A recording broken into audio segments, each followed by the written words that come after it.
যেই কাজে কষ্ট বেশি সেই কাজ কিন্তু খেতে মজা বেশি। ছোট মাছ কাটতে ভীষণ কষ্ট, কিন্তু সেই ছোট মাছই খেতে কিন্তু দারুণ লাগে। তো এটা নিয়মই, যে কোনো জিনিসেই যেটা কষ্ট সেই জিনিস কিন্তু কষ্টের পরে যে কোনো একটা জিনিস আপনার কাছে আসবে, সেটার কিন্তু মূল্যায়নটাও বেশি থাকে। তো আসসালামু আলাইকুম এভরিওয়ান, সবাই কেমন আছেন? আলহামদুলিল্লাহ, আল্লাহর রহমতে আমরা ভালো আছি। তো শুক্রবার মানেই হচ্ছে ঝামেলা, সব কিছু নিয়েই আজকে আমার ব্লগটা। পুরোটা ব্লগ না টেনে দেখেন, ইনশাল্লাহ ভালো লাগবে। তা শুক্রবার যেহেতু ছোটো মাছ, আর আমাদের আসলে 2 সপ্তাহ মাছ কেনা হয়নি, আমরা একটু বেড়াতে গিয়েছিলাম দেশের বাড়িতে, তো এই জন্য আজকে অনেক ছোটো মাছ নিয়ে আসছে। কিন্তু শীতের দিনে মাছ কাটতে পারে আমার বড় আন্টি, আমাদের বুয়া, কিন্তু বুয়াদের তো এত ডিমান্ড, দেখা যায় গ্যাস থাকে না দেখে টাকা দিয়ে হলেও আপনি বুয়া পাবেন না কাটার জন্য। তো নিজেদের কাজ তো নিজেদের করতেই হবে, কষ্ট হোক আর যাই হোক। আর সব থেকে বড় কষ্ট সেটা হচ্ছে আমার চুলায় 1 ফোঁটা গ্যাস থাকে না। তো দেখেন, এটা হচ্ছে 11টা বেজে গেছে, বুয়াও আসে নাই, বাজারও নিয়ে আসছে। শুক্রবার কেন জানি একদম 3টা 4টা বেজে যায় বিকালের খাবার খেতে। আর এখন শীতের দিন, শীতের কারণে মনে হয় কম্বলের নিচ থেকে উঠতেই ইচ্ছা করে না। বনুও আমার এখানে দাঁত ব্রাশ করতেছে, তখন তাকে জোর করে ওঠানো হয়েছে। তো বাচ্চাদের আসলে এতদিন স্কুল বন্ধ থাকার কারণে লেট করে ঘুমায়, লেট করে উঠে একটা অভ্যাস হয়ে গেছে। এখন আবার রেগুলার স্কুলে যাবে, সব কিছু ইনশাল্লাহ আগের মতন হয়ে যাবে। তো চুলায় গ্যাস নেই, কিছু করার নেই। দেখেন 2 চুলাও জ্বলতেছে, ডিমি ডিমি আগুন। আমি আবার আমার ইন্ডাকশন ওভেনও লাগাইছি, কারণ নাহলে কিছুতেই সম্ভব না।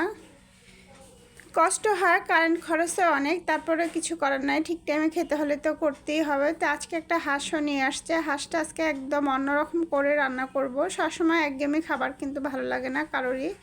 তো আমি কখনই সরষের তেল দিয়ে হাঁস রান্না করে দেখিনি, আজকে সরষের তেল দিয়ে হাঁসটা রান্না করে ট্রাই করে দেখব, কারণ সরষের তেলে নাকি মজা হয়। যদি আমি রান্না করি না, আমার আন্টি বলছে, তাই হাঁসটা আজকে ভাবছি আমি সরষের তেল দিয়ে রান্না করব। তার ভিতরে হচ্ছে বিশাল কাহিনী হয়ে গেল, হঠাৎ করে আবার মেহমান চলে আসছে। তো আমার কাজিন, ও আসলে ইন্টার পাস করছে, ঢাকা ভার্সিটিতে পরীক্ষার জন্যই আসছে। ঢাকা ভার্সিটিতে সে ভর্তি হওয়ার জন্য ভর্তি পরীক্ষা। আর স্টেশনের সামনে বাসা থাকলে আরেক যন্ত্রণা, সেটা হচ্ছে দেখা যায় স্টেশনের সামনে বাসা থাকলে সবাই একটু কম বেশি যারা এখান থেকে যাতায়াত করে একবার হলো দেখা যায় দেখা করতে আসে। কিন্তু দেখা করতে আসে আসলে সেটা কোনো সমস্যা না, মেহমান আসা অবশ্যই আল্লাহর নেয়ামত, কিন্তু হঠাৎ করে গ্যাস থাকে না, দুপুরবেলা খুবই কষ্ট হয়ে যায়। তো এই যে হাঁসের মাংসটাতে আমি যা যা মশলা সব কিছুই দিয়ে দিছি। আজকে হাঁসটাতে প্রচুর ছিল, গুঁড়ো ময়লা ছিল, এই জন্য হাঁসটা আমি সিলে নিছি, এত সময় নেই ওগুলো বাছার। তো এখন বাজে হচ্ছে 2টা, হাঁস তো রান্না হয়ই নাই, তারপরও এর জন্য গ্যাস থাকে না দেখে ফ্রিজে সবসময় বেশি করে ভাত রান্না করা হয়। আগের গরুর মাংস এগুলো সব আগের তরকারি ছিল। তো এই যে মেহমান আসছে, ও আবার 3টার সময় চলে যাবে, 3টার ট্রেনে। তো এই জন্য ওকে সব কিছু গরম করে দিয়ে দিচ্ছি, কারণ ও খেয়ে বের হয়ে পড়বে, আমরা পরে আস্তে আস্তে খেতে পারবো, সমস্যা নেই। শুক্রবার এমনি তো দেরি করে নাস্তা খাওয়া হয়, এই জন্য খাবার দাবার একটু দেরি হলেও দেখা যায় সমস্যা হয় না। দিন ছোট, 4টা 5টা বেজে যায়। তো এটা আমি আজকে একদম কচি একটা লাউ আনছি, লাউ দিয়ে সবসময় ওই যে বললাম একটু অন্যরকম করে খাবার দাবার মাঝে মাঝে ভালোই লাগে। লাউ মানেই হচ্ছে চিংড়ি মাছ, টাকি মাছ, শোল মাছ এগুলো দিয়ে।